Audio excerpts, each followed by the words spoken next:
To add a payment method, go to the user's name found at the right top corner of the page.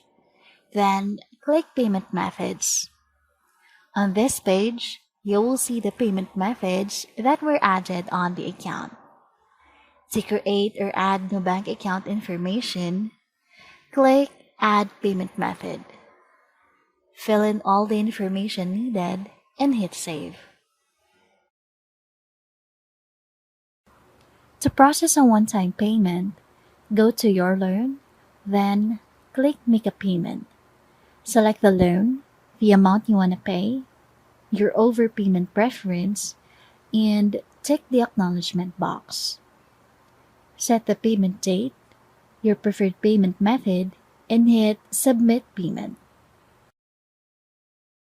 Click on Confirm Payment and you're done.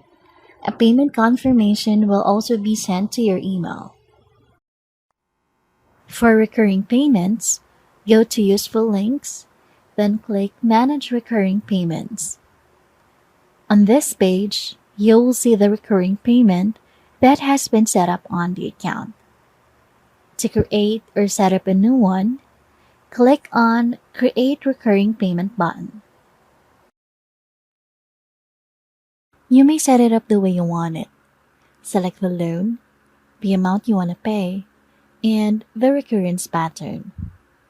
Put in your preferred start date and end date.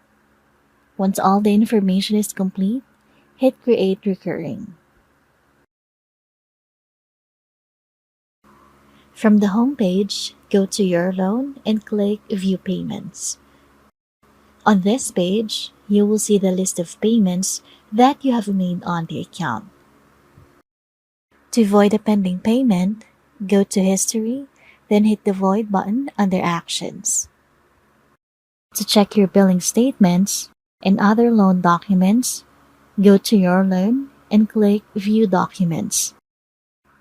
You will see the billing statements, past due notices, and other documents that were uploaded to your loan.